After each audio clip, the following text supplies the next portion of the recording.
నమస్కారం రచితమైనంపల్లి గారు. నమస్తే సిరి. సో మనం చూస్తూ ఉన్నాం ఈ మధ్య కాలంలో ఎక్కువగా చాలా మంది ఫేస్ చేస్తున్నారు అని చెప్పొచ్చు. అంటే ఒక రిలేషన్‌లో ఉండి తర్వాత మూవ్ ఆన్ అయ్యి ఇంకో రిలేషన్‌లోకి వెళ్ళిపోయిన తర్వాత మనకి ఎక్స్ రిలేషన్ నుంచి ఇన్‌స్టాగ్రామ్‌లో కావచ్చు, వాట్సాప్‌లో కావచ్చు మెసేజ్ వచ్చినప్పుడు మనం దానికి రెస్పాండ్ అవ్వాలా? వద్దంటారా? బేసికల్‌గా నిజంగా కూడా ఇది నాకు తెలిసి చాలా ఎక్కువ నడుస్తుండొచ్చు. యెస్.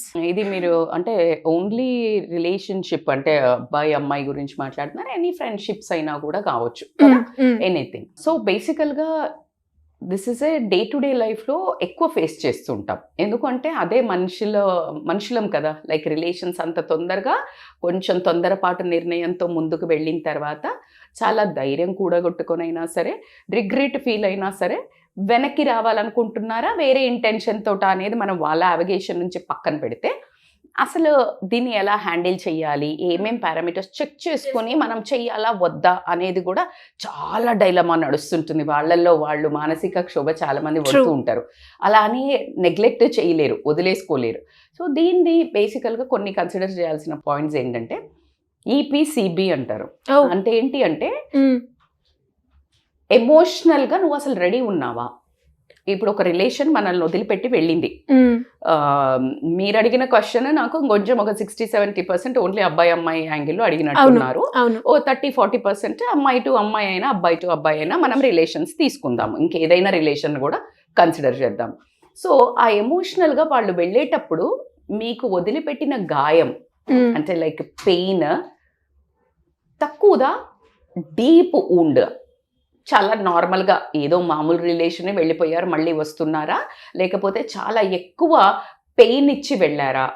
వాళ్ళతో మీ అన్యోన్యము ఎన్ని రోజుల రిలేషన్, ఆ తర్వాత ఆ పాస్ట్ రిలేషన్షిప్లో ఉన్నప్పుడు were you happy or toxic రిలేషనా? So you need to figure out ఇవన్నీ.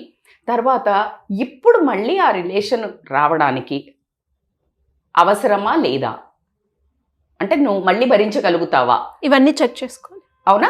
సో ఇలాంటివన్నీ నువ్వు ఒకవేళ వస్తే మళ్ళీ నీ బౌండరీస్ నువ్వు పెట్టుకోగలుగుతావా, ఇవన్నీ ఒకసారి చెక్ చేసుకోవాల్సి ఉంటుంది. దాన్ని కొంచెం మనం డీటెయిల్డ్గా త్రో చేస్తే ఏంటంటే ఫస్ట్ నీ ఫీలింగ్స్ అంటే అసెస్ చేసుకో, అసలు నీ ఫీలింగ్స్ ఏంటి, దాని తర్వాత దీన్ని ఇంటెన్షన్స్ ఏంటి, అసలు ఈ రిలేషన్ని నేను ఒప్పుకోవడానికి ఇంటెన్షన్ ఏంటంటే అనుకుంటే గనక నువ్వు ఎమోషనల్గా రెడీ ఉన్నావా లేదా అనడానికి చాలా ఇంపార్టెంట్. ఇప్పుడు ఫర్ ఎగ్జాంపుల్ మనకు ఒక కాల్కి చిన్న గాయం అయింది సిరి. గాయం ఎట్లా అంటే ఊరికే కాస్త వెళ్తూ ఉంటే ఇలా మెలిబడి ట్విస్ట్ అయింది, కొంచెం వాపు వచ్చింది, అది కొంచెమే పెయిన్, కొన్ని రోజులకే కుదురుకుంటుంది. అదే టేర్ అయింది, అలా పడ్డప్పుడు మళ్ళీ టేర్ అయింది, టేర్ అయిపోయింది, అది ఇంకా ఒక 3-4 వీక్స్ చెప్తాడు డాక్టర్, లేకపోతే క్రేప్ బ్యాండేజ్ వెయ్యాలి, అది ఒక 2 వీక్స్ 3 వీక్స్, మొత్తానికి విరిగింది. రైట్? ఆ విరిగిన దానికి దాని తర్వాత నువ్వు యాక్చువల్లీ మ్యారథానర్ రన్నర్ అయి ఉండొచ్చు, లేకపోతే నువ్వు డాన్సర్ అయి ఉండొచ్చు. నీ కరెంట్ నీడ్ డాన్స్ చేస్తేనే నీ పొట్ట గడుస్తుంది, dance is like your life అన్నప్పుడు అప్పుడు పర్సూ చేయాల్సి ఉంటుంది కొంచెం పెయిన్ ఉన్నా. అవును, యు గాట్ మై పాయింట్. అది కూడా ఎంత అవసరమో అంతే చేయాలి, boundaries. So I'm giving this explanation to your this thing. Emotional చాలా పెయిన్ అయిందా, లేదు నార్మల్గా ఉందా, నువ్వే అసెస్ చేసుకోగలుగుతావు. మనం ఇప్పుడు వాళ్ళు వచ్చారు కదా ఓకే చేస్తే ఏంటి ఓవర్ చేస్తున్నావు అని మనం మాట్లాడకూడదు. Because you should know the value of that person, positive ఉందా లేదా, అండ్ ఆ తర్వాత నువ్వు వస్తేది ఎందుకు వస్తున్నారు, రీజన్ టు కమ్ బ్యాక్. ఆ రీజన్ టు కమ్ బ్యాక్లో అంటే బేసికల్గా కరెంట్ నీడ్స్ ఉందా, ఇప్పుడు ఈ రిలేషన్ని మనము ఎంట్రీ చేసుకోవాలా వద్దా. ఫర్ ఎగ్జాంపుల్ ఒక బాయ్ ఫ్రెండ్ గర్ల్ ఫ్రెండ్ ఉన్నారు, విడిపోయారు, బ్రేకప్ అయిపోయింది, విడిపోయారు, ఇంకొక రిలేషన్లోకి అమ్మాయి వెళ్ళిపోయింది, అండ్ దట్ టు వెరీ హెల్తీగా పోతుంది. ఒక పారామీటర్, రెండో పారామీటర్ పెళ్లి కూడా అయిపోయింది. Is it now necessary to think? లేదు, అసలు ఇక జీరో, ఇంకా దాన్ని అసలు నువ్వు కన్సిడర్ చేయాల్సిన అవసరం అంటే ఎగ్దమ్ లైక్ యూ కెన్ మ్యూట్. ఎందుకంటే అది ఆ relation. If it is a friendship, ఆ నీడ్ ఏంటి, వాళ్ళ లైఫ్లో ఒక రకమైన అశాంతి, ఒక మనిషితో మనకు ఎనిమిటీ అక్కర్లేదు, ఒక రకమైన ప్లెజెంట్ లైఫ్ అవసరం లేదు అన్నప్పుడు అవసరమా లేదా, ఈ పర్సన్ తోటి నాకు ఆ బ్యాక్ ఆఫ్ ద మైండ్ నడుస్తోందా, then I need to heal this my pain especially అనుకున్నప్పుడు యూ కెన్ థింక్. అట్లా కాకుండా మీరు ఒకసారి ఆ పాస్ట్ రిలేషన్ ఇందాక నేను చెప్పినట్టు ఎవాల్యుయేట్ చేసుకోండి. పాస్ట్ డైనామిక్స్ ఎట్లా ఉండినాయి, టూ మచ్ అంటే కొన్ని ఈక్వల్ ఉంటుంది రా బాబు. జనరల్గా ప్లెజర్ ఎంత ఉంటుందో ప్రెషర్ అంత ఉంటుంది. కొన్ని రిలేషన్స్లో ప్లెజర్ తీసుకొస్తుంది, at the same time to maintain that relation you will have a pressure too. Are you ready to take that pressure, not pain. Pain is a different story. విపరీతమైన pain ఇస్తున్నారు, then that pleasure is not valid. So ఇలా మీరు ఆ reason కూడా ఇందాక నేను అన్నట్టు ఆ రీజన్ ఏంటి, ఆ పర్సన్ వస్తా అనుకుంటున్న రీజన్ ఏంటి? ఒకటి ల్యాక్ ఆఫ్ క్లోజరా, అంటే మీరు సరిగ్గా అనుకోకుండా బంద్ చేశారా లేదా ఈ మాట్లాడుకొని ఓపెన్గా, లేదు మళ్ళీ ఊరికే ఫ్రెండ్షిప్ రీకన్స్ట్రక్ట్ చేద్దాం అనుకుంటున్నారా, నువ్వు కూడా రీకన్స్ట్రక్ట్ చేద్దాం అనుకుంటున్నావా, లేకపోతే ఎందుకు గొడవలు అని అనుకుంటున్నావా? So reason to come back. లేకపోతే ఇంకా ఏమైనా అదర్ ఆలోచన ఏమన్నా ఉందా అనేది ఒకసారి మీరు యూ నీడ్ టు అండర్స్టాండ్. అట్లా కాకుండా ఇప్పుడు ఫస్ట్ నువ్వు ఎవాల్యుయేట్ చేసుకున్నావు, దీని తర్వాత you need to consider the outcomes of this thing. నేను ఓకే చెప్తే పాజిటివ్ అవుట్కమ్స్ ఉన్నాయా, నెగటివ్ అవుట్కమ్స్ ఉన్నాయా? పాజిటివ్ అవుట్కమ్స్ ఉంది. ఎందుకు? ఫస్ట్ నేను ప్రిఫర్ చేసేది ఏంటంటే ఇలాంటి రిలేషన్స్ ఏదైనా until unless it is causing us, అంటే మళ్ళీ ఏదైనా బ్యాడ్ నేమ్ అనో లేకపోతే మనకి మళ్ళా వచ్చి మనల్ని హెరాస్ చేసే కైండ్ ఆఫ్ టాక్సిక్ పెయిన్ ఉంది అంటే అది నెగటివ్ అవుట్కమ్. సో దాన్ని నువ్వు ఎంకరేజ్ చేయకపోవడమే better. So you need to write positive outcomes ఏంటి. నేను ప్రశాంతంగా ఉంటాను, నా వెల్బీయింగ్ బాగుంటుంది, మానసిక స్థితి బాగుంటుంది, నేను ఏదైతే ఒక స్ట్రెస్లో ఉన్నానో అది లేదు. అంటే ఈ పర్సన్ ఎవరైతే నన్ను వదిలిపోయారు అనే దాంతో నన్ను ఎవరైనా బ్లేమ్ చేస్తున్నట్టయితే, దాన్ని నా క్యారెక్టర్ మీద ఏదైనా పడి ఉంటే, ఈ పర్సన్ వస్తే ఒక రకంగా పాజిటివ్ అవుట్కమ్ ఏంటంటే ఈగో సాటిస్ఫై అవుతుంది. నన్ను వదిలేసిపోయారు, మళ్ళీ వచ్చారు, you will heal yourself మనస్సు.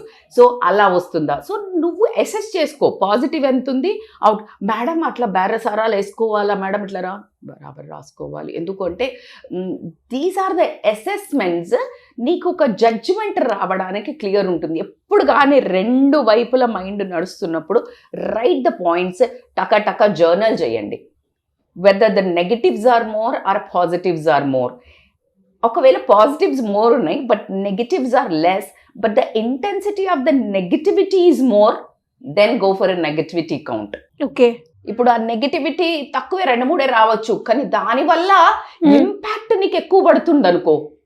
ఇప్పుడు నువ్వు 10 రోజులు నిన్ను హెరాస్ చేసి నువ్వు ఆ పెట్టే టాక్సిక్ దాంతో నువ్వు సూసైడల్ టెండెన్సీకి పోవడమో, డిప్రెషన్ పోవడమో, వాళ్ళు ఫోన్ ఎత్తకుండా 2-3 రోజులు ఉంటున్నారు పాస్ట్ రిలేషన్లో, లేకపోతే నిన్ను అబుక్కున చేయి చేసుకున్నారు, లేకపోతే అందరి ముందు అరిచారు, అది 1-2 సార్లు అయి ఉండొచ్చు. But the amount of the pain which you are really taking and emotionally ఆ టైంలో బ్రేక్ డౌన్ అవుతున్నావు, it's valid for this all pleasures. ఏదో గిఫ్ట్లు ఇచ్చాడు, లేకపోతే బయటికి తీసుకెళ్ళాడు, లేకపోతే డబ్బు ఖర్చు పెడుతున్నాడు, లేకపోతే ఇంకేదైనా, ఇది ఎక్కువ నెంబర్ కూడా కౌంట్గా. సో అది టోటల్లీ మీకు అర్థం అవుతుంది what you am saying. So that much clear అయితే ఉండాలి. అది నేను ఇది ఎవరికి చెప్తున్నాను, ఇఫ్ దే ఆర్ ఆ రకంగా ఎఫెక్ట్ చేసి పోయిన వాళ్ళు అయితే ఇంత సీరియస్గా మీరు థింక్ చేసుకోవాలి. సరే మీరు అనుకున్నారు, అవుట్కమ్స్ అంతా కథ వేసుకున్నారు, బేరీస్ వేసుకున్న తర్వాత కూడా ఓకే, ఈ మనిషి వస్తే నేను ఎంత బౌండరీస్ పెట్టాలి, అది చాలా ఇంపార్టెంట్. మళ్ళా తన్నించుకునే అవసరం నువ్వు చేయకూడదు. ఎందుకు అంటే ఫస్ట్ టైం మోసపోతే ఓకే, అది మోసము చేసిన వాళ్ళ తెలివి కళ్ళతనం అనుకుందాం, నీ మంచితనం అనుకుందాం, వాళ్ళ చెడుతనం నీ మంచితనం. రెండోసారి మోసపోతే నీ మూర్ఖత్వమే అంటారు, you are a fool. So కాబట్టి you need to set boundaries, clear boundaries and communicate that boundaries clearly. So boss, like if you are coming into my relation, this need not to be done.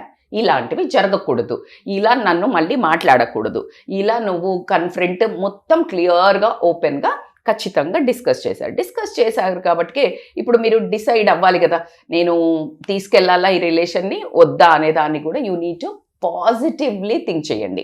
ఇప్పుడు communicate చేద్దాం నేను మళ్ళీ వాపస్ అనుకున్నప్పుడు హానెస్ట్గా వెళ్ళండి. మళ్ళీ మీరు రిలేషన్ స్టార్ట్ చేయాలి అనుకున్నప్పుడు హానెస్ట్గా కమ్యూనికేట్ చేయండి ఆ రిలేషన్ని. ఒక రకమైన ఆల్రెడీ లోతు ఎంత ఉందో తెలిసింది. అవును. Swimming is little bit easier for you if you are alert. If you are alert. So కాబట్టి ఆ లోత్ ఎంత, ఆ మనిషి లోత్ ఎంత, మనిషి బిహేవియర్ ఎంత తెలుసు కాబట్టి you need to go positively and with honest. ఒకవేళ మీరు రెడీ లేరు, టైం కావాలనిపించింది, హ్యాపీగా టైం తీసుకోండి. ఇప్పటికిప్పుడే మీరు అర్జెంటుగా చెయ్యక్కర్లేదు. ఎందుకంటే ఇప్పుడు ఆ పర్సన్ సీరియస్గా ఉంటే he will get back to you again. If he tried ఒక రాయేస్ చూశాడు అని అంటే చూసాడో అనుకుంటే గనక మళ్ళీ వాళ్ళలో డైల్యూట్ అయిపోయింది కాబట్టి నీకు పెద్ద ఎనర్జీ పట్ల. If you are not ready to respond అసలు అంటే happily take your own call. Because ప్రపంచంలో నీ వెల్ బీయింగ్కి మించిన అస్తిత్వం అయితే ఏం లేదు. ఎందుకంటే ఆర్థిక సమస్యల్ని హ్యాండిల్ చేయొచ్చు సిరి, మానసిక స్థితిని దెబ్బగొట్టే వాళ్ళని హ్యాండిల్ చేయటం చాలా కష్టం. సో ప్రపంచంలో అన్నిటికంటే ఈ మధ్య నేను కొంచెం ఒక 5 to 8 years 10 years బ్యాక్ చూస్తే everybody use to wish happy birthday, I wish you A happy prosperity and ఇట్లా పెట్టేవాళ్ళు. ఇప్పుడు ఐ డోంట్ నో మరి నేను అబ్జర్వ్ చేస్తున్నానా లేకపోతే నేను పెడుతున్నానా కానీ బట్ నేను చూసినంత వరకు health and happiness and peace అని పెడుతున్నారు. Health, happiness, peace rather than success, prosperity has become a second layer. Yes, to me. Accepted. So this is how ఏమున్నా peace is the which is అంటే ఎన్ని డబ్బులు పెట్టినా ఎన్ని కోట్లు పెట్టినా దొరకదు, రాని పరిస్థితి అయితే ఉంది. సో కాబట్టి ప్రమోట్ యువర్ వెల్ బీయింగ్. దీంట్లో ఈ పర్సన్ని నీ లైఫ్లోకి ఎంటర్ చేసుకోవాలా అని అడగడానికి నువ్వు ఒక ట్రస్టెడ్ ఫ్రెండ్, మంచి వాల్యుబుల్ గైడ్ ఇచ్చే వాళ్ళు ఉంటే, లేకపోతే ఫ్రెండ్స్ని అప్రోచ్ అవ్వకండి. మీ రేంజ్ ఆఫ్ ఫ్రెండ్స్ని you go for a little matured, ఇంకొంచెం అబో. లేదు అంటే take a counsellor, seek support. నేను ఇంత ఎక్స్పీరియన్స్ అయ్యాను నా రిలేషన్లో, మళ్ళీ వీళ్ళు వస్తా అంటున్నారు, సో ఇలాంటి వాళ్ళని నేను తీసుకోవాలా వద్దా నా లైఫ్లోకి అని you just talk to. When you talk to నువ్వు హైడ్ చేసుకుంటావు. ఎవరికన్నా చెప్పాలి అంటే లోపల నుంచి you vomit full mentally, emotionally vomit is important. So that you will do with you. ఎప్పుడైనా ఎవరికైనా చెప్తున్నప్పుడు యూ వామిట్ సో మచ్ అంటే డాడా అని చెప్పేస్తారే ఉంటాం. మనకు ఉన్నాయి లేని అన్ని పాత తవ్వకాలన్నీ గుర్తొస్తుంది. సో అప్పుడు నీకు ఈజీ అవుతుంది, క్లారిటీ కూడా వస్తుంది. అందుకని ఎవరితో అయినా మనం మాట్లాడినప్పుడు ఎంత ఫ్రీడమ్ ఉంటుంది కదా, చక్కగా అంత ప్లెజెంట్ కదా. సో అది ఒకటి మీరు డిసైడ్ చేయండి. అండ్ డిస్కస్ చేసిన తర్వాత ద వే యూ కమ్యూనికేట్ ఎలాగా కూడా అంటే first you need to set. ఒక ఎగ్జాంపుల్ చెప్తా. ఇప్పుడు ఫర్ ఎవరు పెట్టారు, so hi I'm very appreciate your communication to come back, let's work together, let's focus on this relation. So matured enough. ఒకవేళ మీకు ఇష్టం లేదు అనుకుందాము, ఒకవేళ మీకు ఇష్టం లేదు అనుకుంటే కూడా I'm not interested to take this ahead, I'm not ready to go for again forward, hope you are well, not to hurt them, hope you are well. అసలు అది కూడా కమ్యూనికేట్ చెయ్యలేని కొన్ని రిలేషన్స్ ఉంటాయి మనకు. అసలు మనసుకు కూడా రానివద్దురా బాబు వీళ్ళు నా లైఫ్లో. Then just ignore that. Ignore silence is the message that you are not ready for the communication. దీంట్లో ఓవరాల్గా మీకు అర్థమై ఉంటుంది, it's a particularly tailor made. ఎవరిని రానివ్వాలి, ఎవరిని రానివ్వద్దు మన మనసులోకి. ఇప్పుడు అదే గనక వాళ్ళకి పెళ్ళైపోయింది, అసలు అన్నెసెసరీ లేదు. నీకు ప్రెషర్ క్రియేట్ చేస్తాడు అని ఒక వైలెంట్ క్యారెక్టర్స్ ఎవరైనా ఉన్నాయి, ఊరికి ఇట్లా హెరాస్ చేస్తారు, ఓకే, జస్ట్ యాజ్ ఎ ఫ్రెండ్గా ఆ ఫ్రెండ్గా రానిస్తే కూడా ఏమైనా ఎఫెక్ట్ చేస్తాడా? అమ్మాయి అయితే అమ్మాయి, అబ్బాయి అయితే ఫస్ట్ అయితే when you entered into the marriage relation I prefer not. If you are loving is a జెన్యూన్గా అన్ని ఇట్లా పెట్టి వాళ్ళు స్ట్రెస్లో గురై నేను రిగ్రెట్ అయ్యాను, నేను అలా అవుతున్నాను అని అనుకుంటే కనుక నీ ఎవరైతే వచ్చిన పార్ట్నర్స్ ఉంటారో వాళ్ళతో కూర్చుని ఓపెన్గా డిస్కస్ చేసి, ఇన్ఫ్యాక్ట్ అసలు ఇంత డిస్కస్ చేయాల్సిన అవసరం లేదు, అది ఏదైనా పాస్ట్ అది చాలా టాక్సిక్ ఉంటే don't discuss, don't even entertain. So ఇది కట్ చేయండి. నార్మల్ ఫ్రెండ్స్, ఇప్పుడు యాజ్ ఇట్ ఈస్గా ఉన్న ఫ్రెండ్స్, అమ్మాయి ఫ్రెండ్స్ అయినా కూడా for giving is the best. ఎందుకు అంటే for giving and letting go makes you feel so happy, so peaceful. కాబట్టి అట్లీస్ట్ ఆ క్లోజర్ ఉంటుంది రిలేషన్లో. ఓకే, నెగిటివిటీ మన సరౌండింగ్లో లేదు, మనం హ్యాపీగా మన లైఫ్ గైడ్ చేసుకోవాలి అని అనుకుంటే కనుక ఇట్స్ బెటర్. అది మీరు మాత్రమే డిసైడ్ చేసుకోగలుగుతారు. If you are confused, seek support. బేసికల్గా సిరి ఇంకొక పాయింట్ ఏంటంటే, రిగ్రెట్ వచ్చే వాళ్ళు ఒక ఎత్తు, అంటే ముందుకు వెళ్తారు వాళ్ళు, వెళ్ళాక నీ వాల్యూ అర్థమవుతుంది. నువ్వు అరే ఎంత బాగుండే, ఇప్పుడు ఇట్లాంటి వాళ్ళే అసలు నాకు దొరకట్లేదు అని రియల్ హానెస్ట్గా నిన్ను వెతుక్కుంటూ వచ్చేవాళ్ళు ఉన్నారనుకోండి, మీరు కొంచెం పాజ్ తీసుకొని యాక్సెప్ట్ చేయొచ్చు. అలా కాకుండా ఎమోషనల్గా హర్ట్ చేయడానికి ఒక పంచింగ్ పిల్లో దొరకట్లేదు నాకు హర్ట్ చేయడానికి, ఒక సాడిజం సైకో ఉంటారు క్యారెక్టర్స్, అంటే ఇంకెక్కడ వాళ్ళ సాగవు ఆటలు, నువ్వైతేనే సాగుతావు. నిన్ను మళ్ళా గ్రిప్లోకి తీసుకుని మళ్ళా నిన్ను, అదే కదా మనం ఎమోషనల్ ఫూల్ ఉండే వాళ్ళతో ఇదే ప్రాబ్లం. కాబట్టి నిన్ను మళ్ళా పంచింగ్ బ్యాగ్ లాగా యూజ్ చేయడానికి, మళ్ళా నిన్ను ఎమోషనల్గా ఈజీగా హర్ట్ చేయగలిగితే వాళ్ళకు ఒక రకమైన, అంటే నీ మీద హిప్నటైజ్ అంటారు కదా, నిన్ను మొత్తం ఇట్లా వశీకరించుకొని నేను ఇబ్బంది పెట్టడానికి నువ్వైతేనే ఈజీ అని వచ్చే వాళ్ళ కూడా ఆలోచించుకొని సెకండ్ టైం మాత్రం చాలా కేర్ఫుల్గా make them enter into your lifes. True madam, and చాలా క్లారిటీ ఇచ్చారు. మేము రెస్పాండ్ అవ్వాలా వద్దా అన్న దానికి. నిజంగా చాలా మందికి కూడా ఈ డౌట్స్ ఉన్నాయి, దాన్ని ఏ విధంగా చెక్ చేసుకోవాలి. మీరు చెప్పిన ప్రతి పాయింట్లో కూడా అరే ఇంత అలర్ట్ ఉండాల్సిన అవసరం ఉంది మనము అని అనిపించింది మీరు మాట్లాడే మాటల్లో. ఇలా ఎవరికైనా కూడా కన్ఫ్యూజన్ స్టేట్లో ఉన్న వాళ్ళు, ఫ్యామిలీ పరంగా కావచ్చు, రిలేషన్షిప్లో పరంగా కావచ్చు, కౌన్సిలింగ్ కావాలి అంటే ఎలా అప్రోచ్ అవ్వాలి madam? So it's a very important to have a support అని మాత్రం కంపల్సరీ చెప్తాను. సో ఖచ్చితంగా they can call us for online or offline counselings. ఎందుకంటే తొందరపడే నిర్ణయము, ఎస్పెషల్లీ ఇలాంటి డిసిషన్, మళ్ళీ జీవితంలో ఒకసారి మనకు ఆప్షన్ దొరికింది వదిలించుకోవడానికి, దొరికినాక ఇంకో రెండోసారి నువ్వే మళ్ళీ అగాధంలో పడ్డం అనేది కూడా ఒకసారి ఆలోచించుకోవాల్సిన విషయం. టేక్ కేర్ అండ్ మీ మనస్సు మాటతో పాటు బుద్ధి, ఇంటెలెక్చువల్ అండ్ ఎమోషనల్లీ స్ట్రాంగ్ అవ్వండి, because you can really decide your life very well. Thank you madam, thank you so much. Thank you so much Siri.